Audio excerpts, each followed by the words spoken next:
Katika siku ya leo tutakwenda kukumbushana, lakini lengo kubwa hasa ni kutamani kukua. Kutamani kukua. Kwa sababu katika safari ya maisha kuna kitu kimoja ambacho tunaweza tukakipitia alafu katufanye tusiendelee mbele, tusisonge mbele. Kitu gani?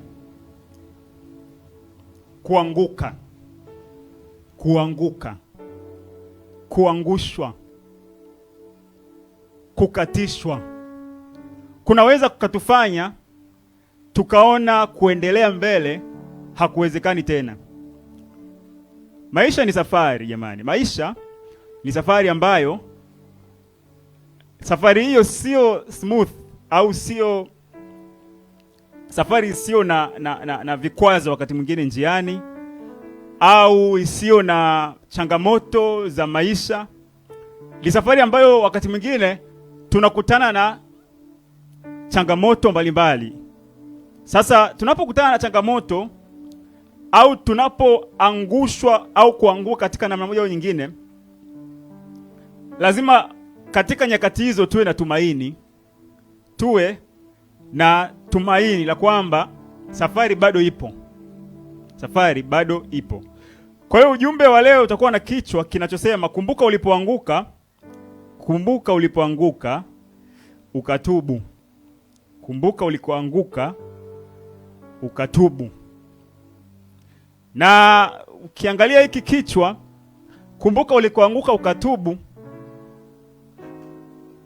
linaweza kichwa hiki kikatufanya kwamba sisi hatuhusiki, kwamba sisi kwa sababu tumeokoka, kwa sababu Mungu ametuokoa, hakuna wakati ambao utapita tukasema kwamba tumeanguka. Tunaweza tukakiangalia hiki kichwa tukasema pengine kinawahusu wale ambao wasioamini, kwamba wasioamini wale ndio wakianguka watakiwa watubu. Lakini katika safari ya maisha haya ya ulimwengu huu, katika safari ya maisha ya ulimwengu huu, ni ulimwengu ambao umejaa mawazo ya tamaa, hasira, kisasi, chuki, uadui, fitina, uchawi, ulevi. Kuna mawazo mengi katika ulimwengu huu. Mawazo. Na kama tunavyoelewa kwamba mawazo huwa yanaingia ndani ya mtu, na yakiingia ndani ya mtu yanafanya kitu kinachoitwa nini? Transformation. Yanambadilisha. Inawezekana ni mawazo ambayo yenye kukasirisha, hasira. Sema mawazo ya hasira. Inawezekana ni mawazo ya chuki. Unakuja unaambiwa pengine umbea fulani. Bana, mtu fulani anakuchukia. Mtu fulani amekufanyia hivi. Mtu fulani amekufanyia hivi. Inawezekana ni uzushi, mawazo ya uongo, mawazo ya fitina, mawazo ya kichawi. Unapewa mawazo ambayo yanakufanya uwe na hofu. Unakuwa na hofu hata na Mungu wako. Unamdauti Mungu wako kwamba hivi Mungu kweli anaweza akatenda jambo hili? Kwa hiyo yale mawazo yanaweza yakakuangusha kutoka katika nini? Katika imani. Mawazo ya tamaa, mawazo yenye kutamanisha. As long as tunaishi katika ulimwengu huu na mawazo haya yapo katika ulimwengu huu, yaani tunaishi katika ulimwengu ambao una mawazo ambayo yanafanya nini? Yana exist. Lengo mawazo haya ni kufanya nini? Kuwaangusha watu. Asema Ibilisi ni kama simba angurumaye. Akizunguka atafutie mtu afanye nini? Ammeze. Sasa anazunguka vipi? Mawazo. Kwa hiyo mawazo yanaweza kutusababisha tufanye nini? Yakatusababisha tuangushwe. Na ninaposema kuangushwa, lazima niweke kidogo hapo niweke kidogo maelezo. Kuna mtu wa mwilini, alafu kuna mtu wa ndani, roho. Kuna roho, kuna nafsi, kuna mwili. Kuna utu wa ndani na utu wa nje. Sasa mawazo yanayo exist katika ulimwengu huu kwa sisi waamini actually yanaathiri sana, au yanaathiri ule utu wa mwilini. Yanamwangusha mtu kwa ule utu wa mwilini. Kwa hiyo tunapotaka kukabiliana na maisha ya kila siku, katika maisha ya kila siku, mwenendo wetu tunavyoenda, kitu ambacho kinaweza kikatufanya tusianguke katika utu wa mwilini ni kuangalia kila mawazo ambayo tunayaingiza katika nafsi zetu, kwa sababu mawazo ndio yanatiisha mwili. Hivi simshai kuona kwamba mtu amesikia mawazo fulani alafu yuko radhi hata mwili wake uungue moto, lakini asimamie kile ambacho anakiamini, kile ambacho amekisikia. Kuna watu wanaenda wanaua pengine watu wengine, wanavaa mabomu, wanaenda wanaua watu wengine kwa sababu kuna mawazo walipandikizwa ndani yao. Wanafikiri kwamba nikifanya hivi ni jambo tukufu. Kwa hivyo anaweza kufanya jambo la kikatili akaona kwamba ni sawa. Kwa nini? Ni mawazo. Kwa hiyo mawazo ndiyo yanaamua mwili unavyoenenda. Kwa hiyo kuanguka, sema mtu anaanguka, kitu ambacho kinasababisha mtu aanguke ni kitu gani? Mawazo. Tunasikia nini? Na huo umeokoka, huo hujaokoka, utasikia mawazo mbalimbali. Utasikia mawazo mbalimbali. Kwa madam tunaishi katika ulimwengu huu, tuelewe jambo moja, kwamba tusipokuwa makini, kuna mawazo yatatuangusha katika safari yetu. Kwa hiyo namna pekee ya kuweza kusema kuudhisha mwili ni kuingiza mawazo ambayo yanafanya nini? Yanatuimarisha. Kuna kuangushwa mwili, kwa sababu mawazo yanapokuja katika maisha yetu. Tunaposema kuanguka, sema utu wa mwilini, maana nini? Unaangamiza mwili, unaangamiza maisha haya. Kwa mfano ukiangalia ulevi, mawazo ya ulevi, mawazo ya kisasi, mawazo ya uadui, mawazo ya fitna, yanachokifanya nini? Yanaathiri mwili huu, utu wa nje. Kwa hiyo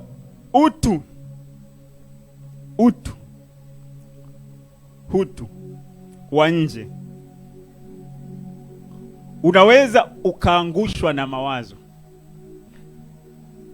ya hasira, kuwa na hasira mpaka inaathiri afya. Mawazo ya chuki, unakuwa na chuki mpaka unakuwa ile afya unakuwa na mental diseases. Kuna hiyo katika tunapozungumzia afya, kwa wataalamu wa afya wanasema afya ni ile hali ya mwili na akili kuwa sawa, haina magonjwa. Kwa hiyo kuna mtu anaweza akawa kimwili yuko vizuri, lakini kwenye akili yake tunasema ana ule msongo, stress. Huyo mtu namna hiyo tunasema hana afya. Kwa nini? Kwa sababu kwenye akili yake. Na actually yote yanayosababisha hayo ni mawazo tunayoyasikia. Tunasikia nini? Tunasikia kitu gani? Lazima tulinde sana tunachokisikia, kwa sababu hiki kitu kama inavyosema kwamba kumbuka ulipoanguka ukatubu. Lazima tujue kwamba kinachoangusha ni kitu gani. Yaani lazima kuwe na wazo. Yaani mtu alipokea wazo fulani, alipokea idea, alipokea kitu fulani ambacho kikamwaminisha akifanya hivi itakuwa ni sawa. Kwa ulimwengu tulionao huu jamani, kinacho muangusha mtu ni mawazo. Kinacho muimarisha mtu ni mawazo. sababu kuna mawazo yanakuja katika maisha yetu, alafu hayo mawazo yakija yanasababisha pengine mwili ututawale, inasababisha mwili utawale. Alafu kuna mawazo yanakuja yanatusababisha tuweze kudhibiti mwili. Tudhibiti na nini? Hasira, ulevi, uzushi, chuki, uadui, uchawi, ulevi. Yaani kuna mawazo uwezi ukasema ukiambiwa tu hayapati nafasi. Kwa nini? Kwa sababu kuna mawazo mengine ambayo tayari yameshaimarisha maisha ya mtu. Kwa hiyo pia ukiona mtu pengine ameachilia hii nafasi ya mawazo fulani ambayo tunasema ni mawazo mabaya, kitu ambacho anahitaji ni mawazo yenye kumuimarisha ili aweze kufanya nini? Ili aweze kuudhibiti mwili, kwa sababu mwili una asili, unasema una asili, kuna asili ya dhambi. Pale mwanadamu alipoasi, kuna namna ambavyo mwili wetu huu mwili ulipata ile nini, lazima ulipata ule uhuru wa kuweza kufanya nini, wa kuweza kuwa strong katika maamuzi, kwa sababu kwa ile Adam kula tunda, maana kwamba alifata matamanio ya mwili, aliangalia akaona lafaa kuliwa. Kwa maana kwamba mwili ukateki udhibiti wa mwanadamu. Kwa hiyo kuna namna fulani ya asili ya dhambi mwili huu ambao tunao. Sasa ukiangalia kitabu cha Galatia 5:19 nasema basi matendo ya mwili ni dhahiri. Kwa mstari wa 19. Matendo ya mwili ni dhahiri, ndio haya: uasherati, uchafu, ufisadi, ibada ya sanamu, uchawi, uadui, ugomvi, wivu, hasira, fitina, fanaka, uzushi, husuda, ulevi, ulafi na mambo yafananayo na hayo. Haya yanazungumza matendo ya mwili. Sema matendo ya mwili ni nini? Maana kwamba ukiruhusu mwili ukontrol, ukiruhusu mwili ukontrol, usipokuwa na mawazo ya kudhibiti mwili, ukawa na mawazo ambayo yanachochea kuupa nafasi mwili, utakuwa na ulevi, ulafi. Utakwambia bana, maisha ni kula, lazima ule bana, lazima yani kuna namna fulani. Lakini ukiweza kudhibiti mwili, kwamba ukielewa kwamba mwili nilionao huu ni kila sana, pia unaweza ukapata magonjwa, ukafanya nini, ukaingia katika uharibifu. Ni kila kitu. Naweza nikapata nini? Nikapata magonjwa. Kwa hiyo kuna knowledge ikiingia ndani, ikiwa ina usupport mwili utake control, mwili unapata nini? Unapata nguvu. Kwa yale matendo ya asili ya mwili unakuta ndio yanachanua uadui, ugomvi. Actually mwili huu kama hauna neno lenye kudhibiti mwili, lenye kudhibiti mwili huu una asili ya ugomvi, uwivu, hasira,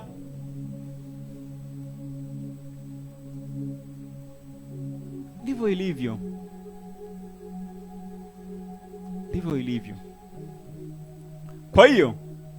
Kwa hiyo ni muhimu sana mawazo tunayosikia. Kama ni mawazo ambayo yanachochea ile asili ya dhambi ya mwili, maana kwamba yatauingiza mwili katika anguko, katika uharibifu. Na nimesema kama mawazo ndio huangusha mtu, ndio uweza kumwangusha mtu. Na njia ya kuweza kuyashinda mawazo yanayotafsiriwa kuwa ni mabaya ni kuwa na mawazo au kusikiliza mawazo ambayo yasiyo mabaya. Na kwa nini tunasema mawazo haya ni mabaya na mawazo haya sio mabaya? Kwa sababu mawazo mabaya siku zote yanakuja kwa ajili ya kuchinja, kuua na kuharibu. Kiona mawazo mabaya yanakuja kwa mtu, ni kwa ajili ya kuchinja, kuua na kuharibu. Kuua na kuchinja na kuharibu nini? Uhai, uzima, mwili huu.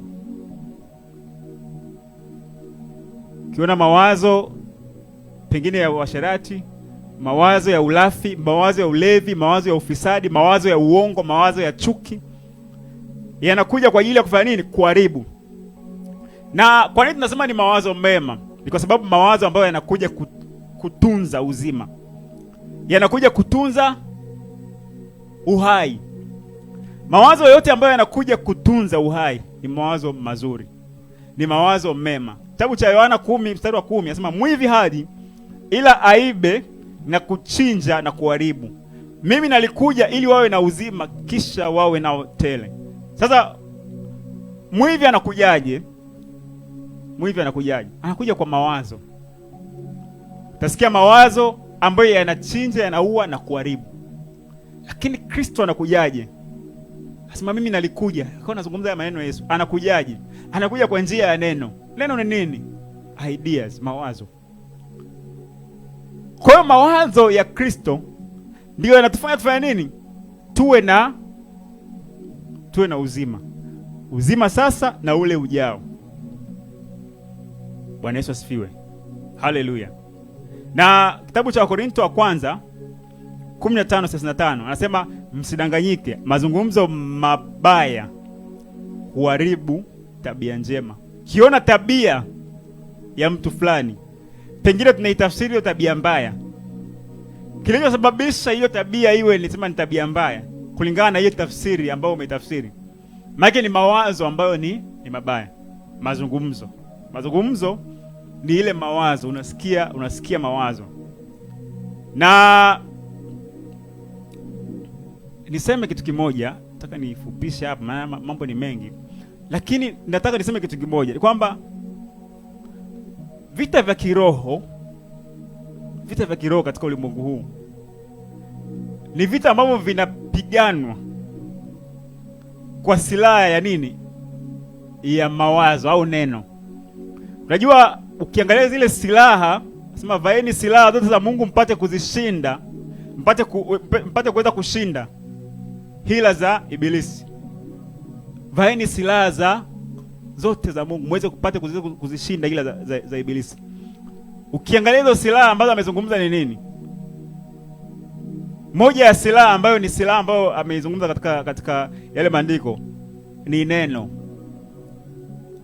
Akasema huo ni upanga wa Roho. Kwamba neno limefananishwa na upanga. Maana kwamba upanga kazi yake wafanya nini? Unakata. Unaharibu. Sawa, unaweza ukawa na ngao. Sema imani, alisema ni ngao. Ngao ya imani, si ndio? Nitafuta hilo andiko. Nitawaambia. Lakini kuna ngao imani. Lakini kinachoharibu, kinachoondoa kingine, upanga. Kwa ukiona sehemu popote kuna anguko, tabia mbaya, nini? Kitu ambacho tunatakiwa tufanye nini? Tukipande mahali hapo ni neno. Tunaachilia neno. Vita vya kiroho vinapiganwa kwa neno. Ukiangalia entertainment industry, ukiangalia mambo ya muziki, ukiangalia wasema public figure wanachokizungumza, kina uwezo wa kufanya nini? Kuharibu uhai wa mtu. Kinaweza karibu uhai wa mtu. Na nataka niangalie kitu kingine hapa. Kitu cha msingi cha kuzingatia ni kwamba tukisema kwamba au tukisema kwa ujasiri kwamba mbele za Mungu tunakubalika kwa sababu ya matendo yetu, kwa sababu ya haki yetu, haki inatokana na matendo, tutakuwa ni waongo. Mbele za Mungu hakuna anayeweza kukubalika kwa matendo yake. Hakuna anaweza kukubalika kwa matendo yake. Ingekuwa Mungu anapima matendo yetu ili kutukubali, hakuna ambaye angeweza kuokolewa. Na katika hili Yohana Yohana 8 mstari wa 2 na kuendelea, tunaona hapa habari moja ambayo Yesu anaizungumza. Kuna siku moja Yesu alikuwa akifundisha, anasema hata asubuhi kulipokucha akaingia tena hekaluni, sema na watu wote wakamwendea, naye akaketi akawa akifundisha. Sema waandishi na Mafarisayo wakamletea mwanamke aliyefumaniwa na uzinzi, wakamweka katikati, akawaambia, mwalimu, mwanamke huyu amefumaniwa alipokuwa kizini. Basi torati ya Musa ilituamuru kuwapiga watu kwa mawe wanawake wa namna hii, nawe wasemaje? Asema nao wakasema neno hilo wakimjaribu ili wapate sababu ya kumshtaki. Lakini Yesu akainama kwa kidole chake katika nchi, nao walipozidi kumhoji akajiinua akawaambia, yeye asiye na dhambi miongoni mwenu na awe wa kwanza kumtupia jiwe. Akainama tena akaandika kidole chake chini. Sema nao waliposikia wakishtakiwa na dhamiri zao, wakatoka mmoja mmoja, wakianza tangu mzee hata wa mwisho wao. Akabaki Yesu peke yake na yule mwanamke aliyesimama katikati. Yesu anawaambia hapa, mnamshtaki, mnataka kumpiga mawe. Asiye anajiona ambaye yuko perfect, asiye na dhambi, awe wa kwanza kumpiga mawe. Awe wa kwanza kumpiga, kwa sababu actually hakimu, ukiwa ni hakimu, maana kwamba wewe lazima uwe ni kielezo cha kuobey sheria. Kwa hapa Yesu anatuambia asiye na dhambi. Sasa inawezekana alikuwa anazungumza na wale watu ambao wanamzunguka yule mwanamke, lakini hata leo anazungumza na sisi. Ile neno lazungumza na sisi kwamba inapotokea kwamba pengine unamnyoshea yule yani yule ujiangalie wewe, hivi wewe uko kamili asilimia 100? Inawezekana hujatenda lile ambacho yule mwenzako anakifanya, lakini kuna kitu kimoja ambacho kama tukikipima au Mungu akikipima anaona wewe ustahili. Kwa njia ya matendo yetu hakuna anayeweza kufanya nini? Anaweza kustahili. Hakuna anayeweza kustahili. Ndio maana Mungu ndio hakimu pekee inapokuja kwenye swala la dhambi. Anayehukumu dhambi ni Mungu. Anayehukumu dhambi nani? Ni Mungu. Kwa nini? Kwa sababu katika yeye kuna ukamilifu wote. Katika yeye kuna ukamilifu wote. Na nataka nisome mstari huo mmoja alafu tumalizie, maana naona muda umeenda. Anasema Luka 18:18, tunaona tena Yesu anakutana na mtu mmoja, akawa anamuuliza kwa habari ya uzima wa milele. Luka 18 kuanzia mstari wa 18 na kuendelea. Anasema tena mtu mkubwa mmoja akamuuliza akisema, mwalimu mwema, nifanye nini nipate kurithi uzima wa milele? Na Yesu akamwambia, mbona unaniita mwema? Hakuna aliye mwema ila mmoja, naye ndiye Mungu. Akamuuliza, wazijua amri? Usizini, usiibe, usishuhudie uongo, waheshimu baba yako na mama yako. Akasema, haya yote nimeyashika tangu utoto wangu. Yesu aliposikia hayo akamwambia, umepungukiwa na neno moja bado. Viuze ulivyo navyo ukawagawanyie maskini, nawe utakuwa na hazina mbinguni. Sema kisha njoo unifuate. Lakini aliposikia hayo akahuzunika sana, maana alikuwa na mali nyingi. Yesu alipoona vile akasema, kwa shida gani wenye mali watauingia ufalme wa Mungu? Sema kwa maana ni vyepesi ngamia kupita katika tundu la sindano kuliko tajiri kuingia katika ufalme wa Mungu. Nao waliposikia wakasema, ni nani basi awezaye kuokoka? Akasema, yasiwezekana kwa Mungu yasiwezekana kwa wanadamu yanawezekana kwa Mungu. Hebu angalia huu mfano. Kuna mtu anazungumza kwamba anamwambia Yesu, hizo amri zote mimi nimezishika tangu utoto. Alafu Yesu anamwambia umepungukiwa na neno moja. Umepungukiwa na neno moja. Kwanza tukiangalia kwenye huu mfano, anamwambia kwamba mwalimu mwema. Yesu anamwambia hakuna aliye mwema ila Mungu. Anasema kwa nini unaniita mwema? Kwa maana hakuna aliye mwema ila Mungu. Sasa unajua Yesu hakukataa, hakusema kwamba mimi sio mwema. Akusema kwamba mimi sio mwema. Ina maana kwamba alihoji tu, kwa nini mnaniita mwema? Hakuna aliye mwema ila Mungu. Maana kwamba lile neno kama hakulikataa, maana yake ni Mungu. Yeye ni Mungu, hakukataa. Alisema tu kwa nini mnaniita mwema? Lakini kitu ambacho nataka niseme, hoja ya msingi hapa ni kwamba alisema wazijua amri, akasema nazijua. Nimezishika tangu utoto. Hapa akamwambia umepungukiwa na neno moja. Uza kila ulicho nacho, uwape maskini, kisha unifuate. Alafu ile aliposikia aliona kwamba alisikia huzuni, akasema yani tena niuze tena mali zangu. Alafu Yesu anawaambia wanafunzi wake, tazama ilivyo vema ni jinsi gani tajiri lazima kuingia katika nini? Ni jinsi gani tajiri kuingia katika ufalme wa Mungu.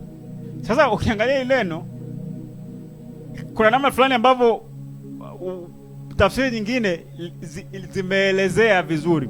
Lazima ni jinsi gani wenye kutegemea mali kuingia katika ufalme wa Mungu. Kwa hiyo kutegemea mali, maana kwamba huyu mtu alikuwa sawa anatimiza sheria zote, lakini yeye tumaini lake pia lilikuwa katika mali alizonazo. Sasa hao wanafunzi waliposikia sasa kama ndio hivyo, ni nani basi awezaye kuokoka? Yaani kama ni hivyo, yaani huyu mtu ameshika amri zote, alafu kwa sababu ya mali tu yani hakualify. Sasa kama ni hivyo, nani ataweza kuokoka? Yaani asema umepungukiwa na neno dogo, lakini hilo neno dogo hilo ndio la kutoa kwenye out of qualification. Ulikuwa unategemea mali. Kwamba nimeshika yote lakini neno dogo. Mali. Unategemea mali. Sawa, wewe sio mbea, wewe sio mzinzi, wewe sio nani, sio unadanganya watu. Lakini kuna neno dogo. Tunaweza kusema neno dogo katika namna ya kibinadamu Lakini hilo dogo linakudisqualify. Unajua kwa mfano, kwa waliosoma chuo au shuleni, ukikosa maksi moja unaweza ukafeli, si ndio Maksi moja tu. Yaani unaweza kujiuliza, yaani huyu kakosa maksi 50, mimi nimekosa maksi moja tu. Moja tu. Tunakuwa wote sawa. Hiyo moja. Yaani kama ufaulu unatakiwa maksi 50. Kuna mtu kapata 49. Alafu kuna mtu kapata 2. Wote qualify. Sasa unaweza kusema jamani, yaani kweli mwalimu, yaani mimi maksi moja tu nimepata 49.5. Kweli maksi moja tu unanitoa, maksi moja tu. Kwa tukisema mbele za Mungu kwa njia ya matendo yetu, matendo ya mwili, hakuna ambaye anaweza akawa na vigezo. Tunaokolewa kwa neema. Mungu aliamua kuachilia neema ili sisi tupate nini? Tupate kuokolewa. Tupate kuokolewa nini? Tupate kuokolewa utu wetu wa ndani, roho zetu. Lakini utu wa nje,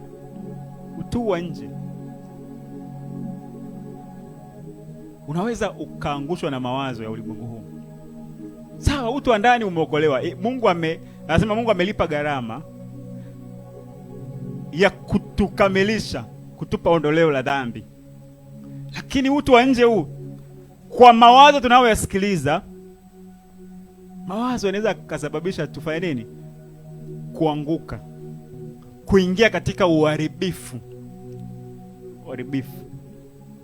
Sababu tamaa ya mwili ukitake control, uongo ukitake control, ufisadi ukitake control, ulevi ukitake control, sijui uzushi ukitake control, unachosababisha nini? Unachosababisha ni kwamba unakosa afya. Unajikuta kwa nini kufa kabla ya wakati? Unaleta uharibifu. Sema ibilisi haji ila auwe, achinje, auwe na kuharibu. Kwa hiyo ataanza na kuharibu, atachinja afu ataua. Kwa hiyo miili hii tuliopewa, hii miili inahitaji tufanye nini? Inahitaji msaada ili isifanye nini? Isianguke. Kumbuka ulipoanguka ukatubu. Kumbuka ulipoanguka ukatubu. Waefeso 2:8 nasema, kwa maana mmeokolewa kwa neema, kwa njia ya imani, ambayo hiyo haikutokana na kipawa cha Mungu, wala si kwa matendo, mtu awaye yote asije akajisifu. Maana tu kazi yake tuliumbwa katika Kristo Yesu tuenende katika matendo mema, ambayo tokea awali aliyatengeneza ili tuendelee nayo. Anasema tumeokolewa kwa nini? Tumeokolewa kwa neema. Kwa hiyo tukijihesabia kwamba mbele za Mungu tunaweza tukapokea haki kwa matendo yetu, hakuna anayeweza kufanya nini? Hakuna anayeweza kustahili. Hakuna anayeweza kustahili. Tukijihesabia kwamba tunaweza tukapokea haki kwa njia ya matendo yetu, hakuna anayefanya nini? Anayeweza kustahili, lakini ni kwa neema yake. Sasa tuelewe kwamba nafsi zetu au roho zetu zinaokolewa kwa neema, lakini miili yetu hii pia,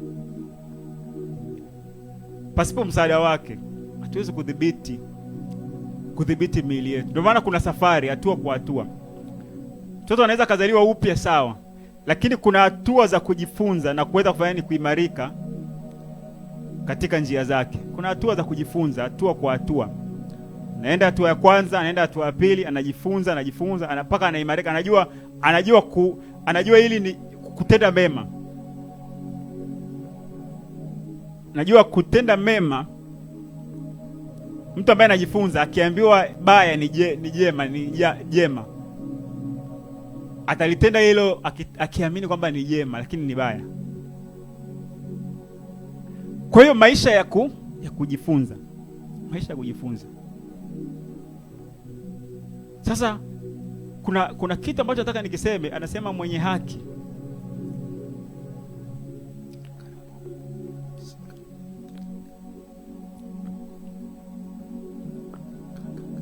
Sisi tunapokea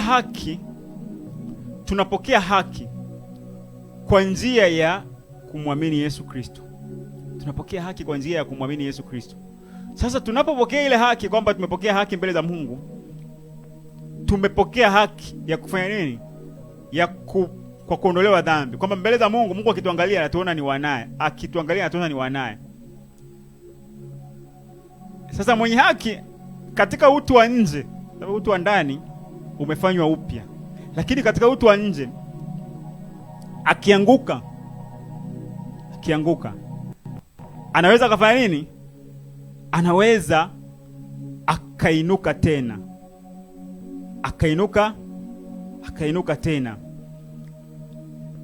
Kitabu cha Mithali 24:16 nasema, maana mwenye haki huanguka mara 7 akaondoka tena. Mwenye haki huanguka mara 7 akaondoka tena. Mbele za Mungu tuna haki, lakini kama tuna haki mbele za Mungu, manake miili hii inaweza kufanya nini? Ikaangushwa kutokana na mawazo tunayoyasikia.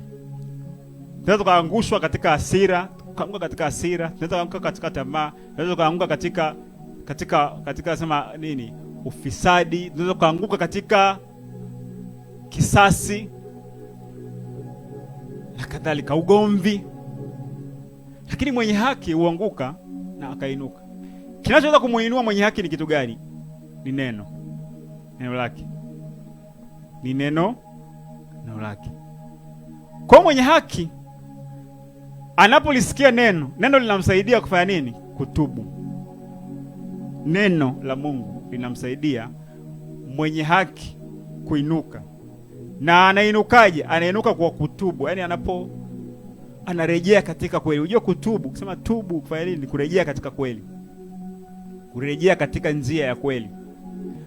Kwa hiyo kuna wazo lilikusababisha ukaanguka. Alafu ukasikia wazo ambalo hilo wazo linasema ni msaada kwako wewe kwa pale ambapo nini? Kwa pale ambapo umeanguka. Lile wazo ndio linakupa nguvu ya kuweza kufanya nini? Kuweza kurejea katika njia ya kweli. Sasa kurejea katika njia ya kweli hiyo tunasema ni huyu mtu ametubu.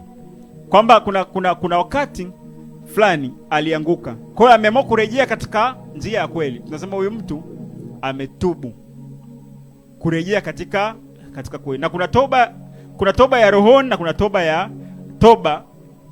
rohoni, au toba ya rohoni lakini toba inayotokana na yale ya mwilini, kwamba nilianguka katika namna ya kimwili, lakini kuna neno limenisaidia kutoka pale. Nilianguka katika ulevi, nilianguka katika ufisadi, nilianguka katika uongo na udanganyifu, alafu kuna neno likawa ni msaada, likanitoa pale, likanitoa katika hilo anguko, kwamba nilikuwa ni mtu ambaye anahesabika wa matendo haya.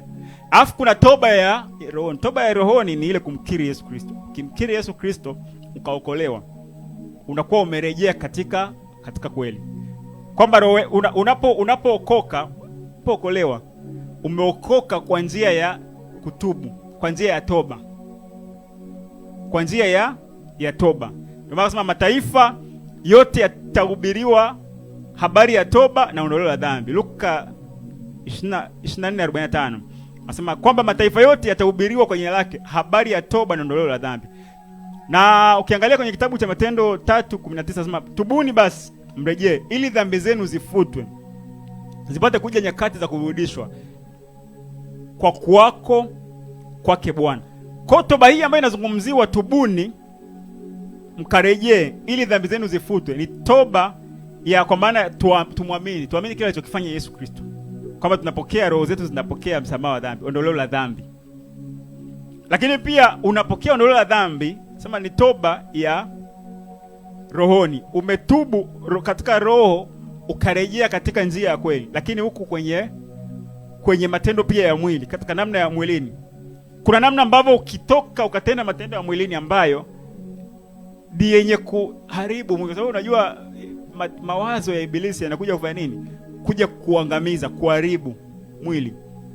Yale mawazo ukapokea neno ambalo ile neno likakuonesha kwamba upo katika upotevu, unahitaji kutoka kwa neno hili. Sasa ukaamua kulisema, kulitile neno.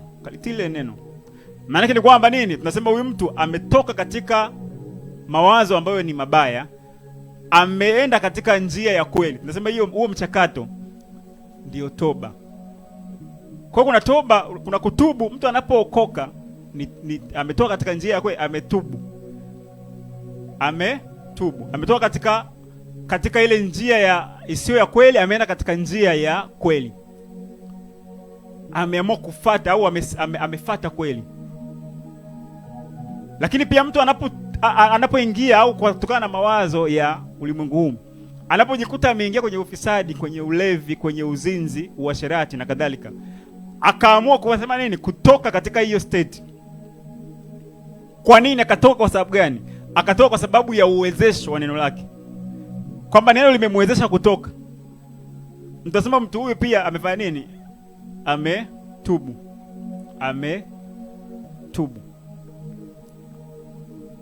Kwamba ametoka katika njia ya udanganyifu, ameifuata njia kweli. Kwa tendo alilofanya pale ni tendo la kutubu, la kurejea. Sababu kutubu lazima uone kwanza kwamba hii sio sawa, una regret ndani. Alafu kuregret haitoshi, lazima ukiregret alafu kafuata njia sasa ya kweli, kwa sababu ya lile wazo ulilosikia. Huo mchakato wa kutoka katika njia sio ya kweli kwenda katika, tunasema huyu mtu ametubu. Kwa sababu uwezo ukasema nimetubu kwa kujua tu kwamba hizo sahihi. Lazima iendane na responsibility. Bwana Yesu asifiwe. Haleluya.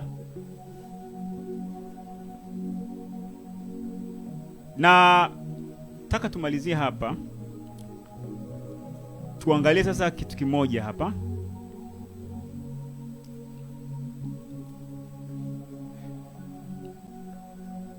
Tuangalie mambo yanayosababisha mtu kutotubu.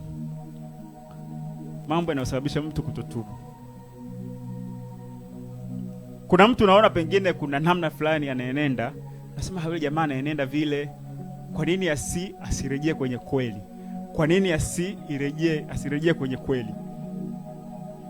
Unafikiri mambo gani yanasababisha mtu asitubu, asirejee kwenye njia ya kweli? Jambo la kwanza ambalo ndio hilo, lazima ni jambo moja tu. ni kujitenga na kusikia kweli ya Mungu. Kujitenga kusikia kweli ya Mungu. Kwa kadiri ambavyo unajitenga na neno lake, kwa kadiri ambavyo tunajitenga na neno lake, ndivyo ambavyo nini? Mawazo ya mwilini na mawazo ya ulimwengu huu yana take over katika maisha yetu. Hakuna mtu anaweza akaokolewa nje ya kusikia habari njema. Iwe ni ametubu, sema ile toba ya rohoni, kwamba ametubu ili roho yake iokolewe, kwamba amesikia njia ya kweli alafu akaifuata ile njia ya kweli. Lazima asikie. Lazima asikie. Imani huja kwa kusikia. Tunaokolewa kwa njia ya imani, si ndio Tunaokolewa kwa kuamini. Sasa imani chanzo chake ni kusikia. Kwa ukiona mtu amejitenga na kusikia, mtu ana hiyo, kutubu ni ngumu sana. Unaweza kumwona mtu kumsikitikia, pengine kuna mambo fulani anayafanya, lakini ukimjaribu kuobserve maisha yake, huyo mtu aende kukutanika kanisani, hakutaniki na watu, hasomi maandiko, hasa atasikiaje neno ambalo litaweza kumsaidia kutoka hapo alipo? Hakuna mtu anaweza akatubu pasipo kufanya nini? Kusikia. Kwa kinachosababisha kuweza kufanya nini? Kuweza kutubu ni kuendelea kusikia.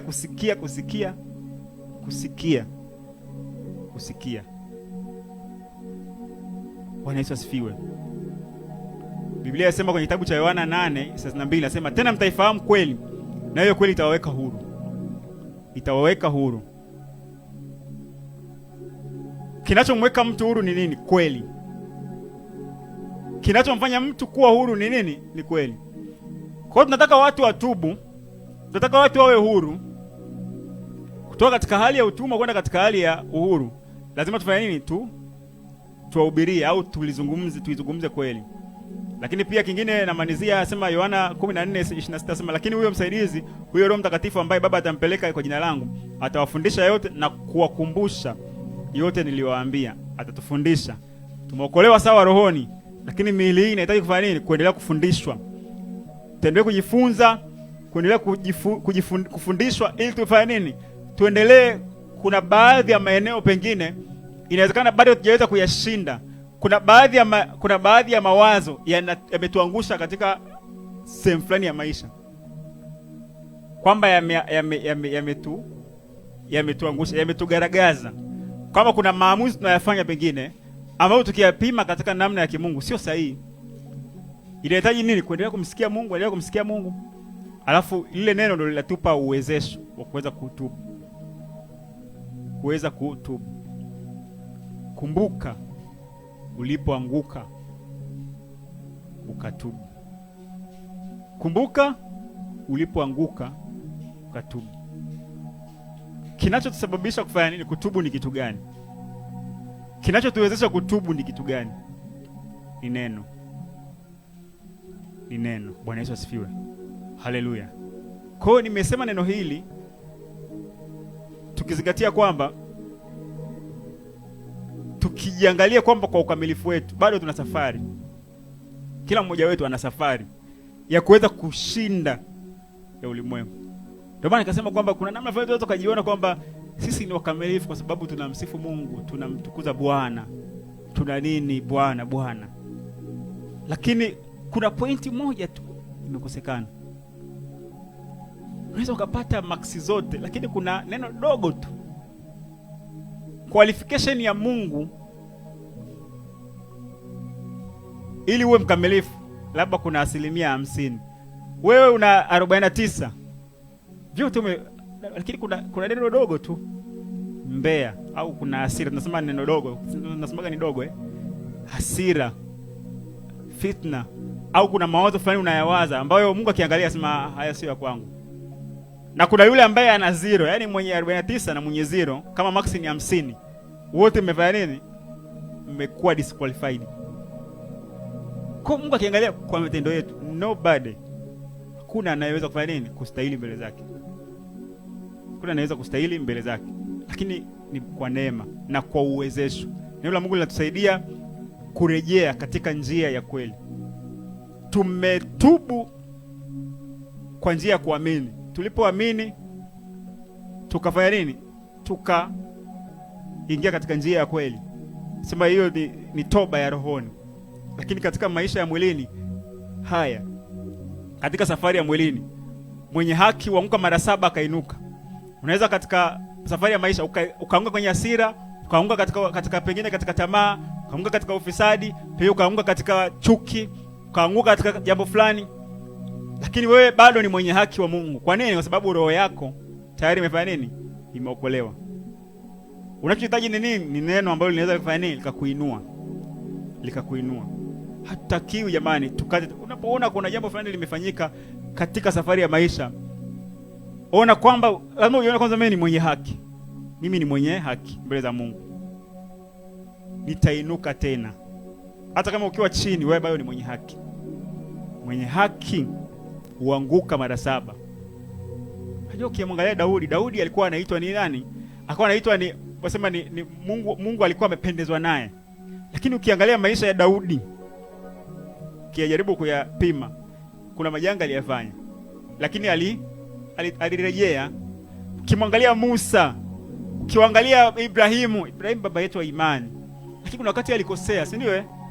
Alikosea, lakini aliposikia neno la kosa kwamba bana ile sio, alifanya nini? Kwa safari ya maisha ulimwengu una mawazo mengi, una mambo mengi, una kelele nyingi. Katika namna ya safari ya maisha lazima tuendelee kumsikia Mungu anasema nini, ili tuweze kufanya nini? Tuweze kujua pale ambapo inawezekana kuna namna fulani tumejisahau. Alafu neno la Mungu linakuja linatushtua. Tunaamka na kutubu. Sio lazima uende useme kwamba bana mimi nimefanya hivi, nimefanya. Yaani wewe ukisikia neno limesema na wewe, ukaacha njia ya kale, toba hiyo. Ukaacha njia ya kale, umetubu. Ndani tu kwamba ile ukajitoa kwamba hii kwa kweli Mungu, it's you, wewe na Mungu wako. Ni wewe na Mungu wako. Yaani haihitaji mtu wa referee hapo katikati kwamba bana mimi ndo niwe mtu wa kati, dalali, kwamba unaniambia mimi afu unapeleka ukisikia ndani kwamba kuna ile eneo nataka nitengeneze. Kwa nini umejua? Kwa sababu neno la Mungu limeniambia. Kuna namna nimesikia. Unaamua kufanya nini? Unaamua kulitii neno, unalitii neno. Na ile kwamba umelegeukia neno, Mungu nisaidie neno lako nipate kulifanya nini? Nipate kulitekeleza. Mungu anakuinulia msaada. Bwana Yesu asifiwe. Haleluya. Kwa hiyo nimesema maneno haya yanazungumza na sisi sote. Lazima tukumbuke pale ambapo wakati mwingine tunataka kwenda safari fulani, tunataka kuendelea mbele, tunashindwa kwenda. Kwa nini? Kumbe kuna sehemu ambapo kumefanya nini? Tunahitaji tuinuke, tunahitaji tusimame, tunahitaji tuinuliwe na neno lake. Na ukiangalia kwenye kitabu cha Ufunuo, alikuwa anazungumza na kanisa la Efeso. Ufunuo 2 mstari wa 1 anasema, kwa malaika wa kanisa lililoko Efeso andika, haya ndiyo anenayo yale yazishikaye zile nyota 7 katika mkono wake wa kuume, yeye ndiye katika vile vinara 7 vya dhahabu. Najua matendo yako na taabu yako na subira yako, na kwamba uweze kuchukuliana na watu wabaya, tena umewajaribu wajitao mitume na sio ukawaona kuwa waongo. Tena ulikuwa na subira kuvumilia kwa ajili ya jina langu, lakini nina neno juu yako, umeuacha upendo wako wa kwanza. Basi kumbuka ni wapi ulipoanguka, ukatubu, ukafanye matendo ya kwanza. Lakini usipofanya hayo, naja kwako nami nitakiondoa kinara chako mahali pake. Alimwambia hapo, kumbuka nini? Kumbuka ulipoanguka ukatubu. Alikuwa na upendo zaidi kwa Mungu. Alafu ghafla ule upendo ukafanya nini? Kwa hiyo maana kwamba hili neno linakuja linamwambia sasa ashughulike na eneo la nini? La upendo. Mungu atusaidie sana na sisi tukatathmini maisha yetu na tukamsikilize Mungu. Inawezekana kuna maeneo ambayo yanahitaji tuweke sawa, Mungu atusaidie tukapate kufanya nini? Kuweka sawa. Mungu wetu, Baba yetu wa mbinguni, tunakushukuru kwa ajili ya neno lako hili, sababu neno lako linakuja ili kutuwezesha kusogea hatua. Tukufu na heshima Baba ninakurudishia wewe, kwa sababu wewe ndio utuwezeshaye kwa neno lako. Umetuokoa katika roho zetu, lakini Mungu unaendelea kututengeneza kwa neno lako ili tuendelee kuzaa matunda yatokanayo na toba. Mungu tunakushukuru kwa ajili ya neno hili Bwana. Hakika Mungu umetukumbusha kwamba hata tukianguka mara 6 mara 7, sababu sisi ni wenye haki wako, tutainuka tena. Mwenye haki waanguka mara 7 akainuka tena. Mungu ninakushukuru kwa sababu safari ya maisha ni safari ambayo umeianzisha wewe, na kama wewe ndio umeianzisha, wewe ndio mwenye kuitimiliza. Tukufu na heshima vikurudie wewe Bwana kwa ajili ya neno lako hili. Katika jina la Yesu nimeomba, amen.